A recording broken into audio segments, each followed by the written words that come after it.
Welcome to The Explainer. All right, today we're jumping into a classic lab challenge, something every biochemistry student has to face. You get handed this mystery solution, and the big question is, what carbohydrate is in there? So let's break down exactly how you solve this, step by step. So picture this, right?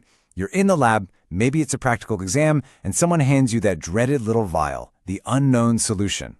It's a classic, sure, for any medical or biochem student. But you know what? It really doesn't have to be so intimidating. The real question is, where do you even begin? Well, today we're going to approach this like detectives. We're going to turn this whole thing from a daunting task into a kind of biochemical investigation. We'll use a series of simple tests as our clues, and piece by piece, we're going to unmask the identity of our mystery carbohydrate.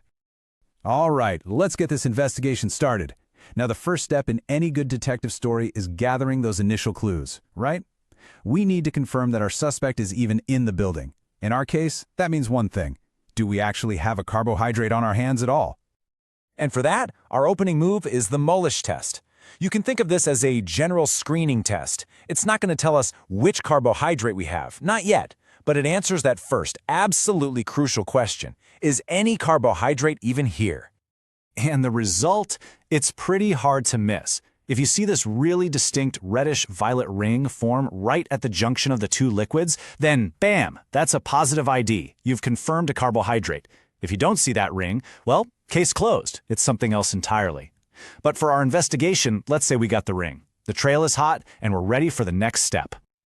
Okay, so let's start putting together our detective's flowchart. We started with our unknown solution. We ran the Molisch test, and we got a positive result. So, carbohydrate confirmed.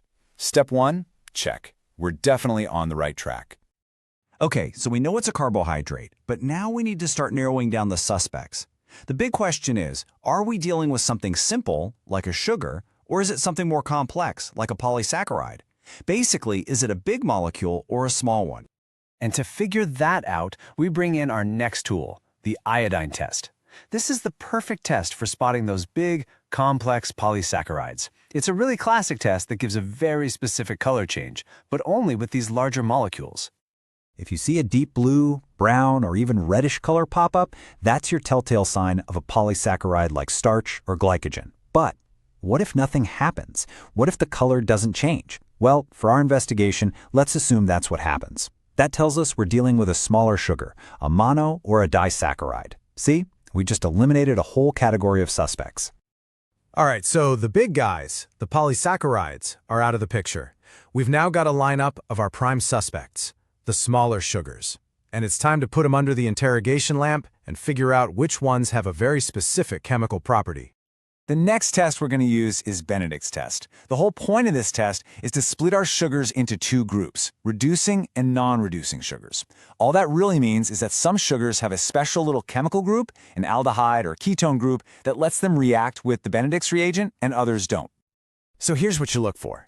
If you see the solution change color and form a precipitate, we're talking green, yellow, orange, or even a brick red color, then you've got yourself a reducing sugar. But what if it just stays blue?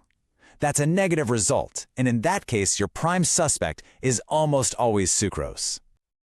Okay, but let's say we got a positive result on that Benedict's test.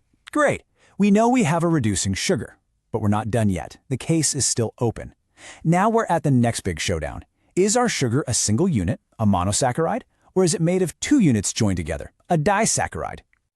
To make that call, we bring out Barfoed's test. And listen, with this one, timing is absolutely everything. It's a race against the clock. The test is set up so that monosaccharides react really fast, while disaccharides are much slower. That time difference is the key clue we're looking for.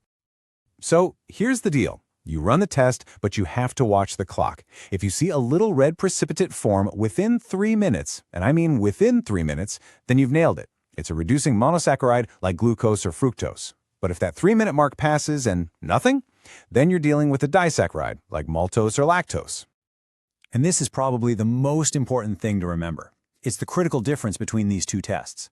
With Benedict's, you can heat it for a while, doesn't really matter. But with Barfoed's, you absolutely have to stick to that 3-minute window. Why? Because if you keep heating it, the disaccharides will eventually react too, and you'll get a false positive.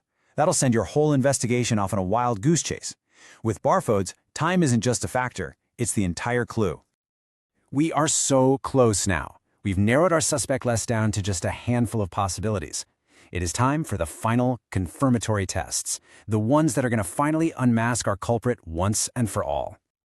Okay, so let's say your Barfoed's test came back positive for a monosaccharide. Your next move is Seliwanoff's test. Think of this as a super specific test that's basically designed to ask one question: are you fructose? It identifies a special type of sugar called a ketohexose, and fructose is the most famous one of the bunch. And the clue here is a dead giveaway. If you see a beautiful cherry red color appear, and it appears fast, like within 30 seconds, that's it. That is the unique chemical signature of fructose. No doubt about it.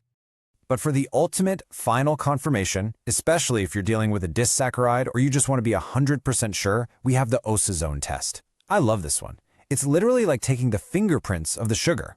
Why? Because it makes each sugar form these unique, microscopic crystals, and the shape of those crystals tells you exactly who you're dealing with. So you put a sample under the microscope, and the evidence is just undeniable. If you see needle-shaped crystals, you've got glucose or fructose. But if you see these amazing little sunflower-shaped crystals, that is maltose, confirmed. Or maybe you see these cool, fuzzy powder puff or hedgehog shapes, that's lactose. It's not an interpretation, it's direct visual proof. You're literally seeing the sugar's identity. And just like that, case closed. We did it! We went from a total mystery in a vial to a confirmed identification. So let's wrap this up by reviewing the complete biochemical detective kit that you now have ready to go. So here it is, the whole flow chart from start to finish. First, the Molisch test confirms you even have a carbohydrate. Second, the iodine test rules out the big polysaccharides. Third, Benedict's test separates the reducing sugars from the non-reducing ones like sucrose. Fourth, the time-sensitive Barfoed's test tells you if it's a monosaccharide or a disaccharide. And finally, Seliwanoff's and the osazone test give you that final specific fingerprint identification. It's a perfect logical path from "what is this?" to "I know exactly what this is." So, by thinking about this whole process as a detective's investigation, you can walk up to any unknown sample, not with that feeling of dread, but with the confidence of someone who knows exactly what steps to take to crack the case. You've got the toolkit now. So the only question is, what biochemical mystery are you going to solve next?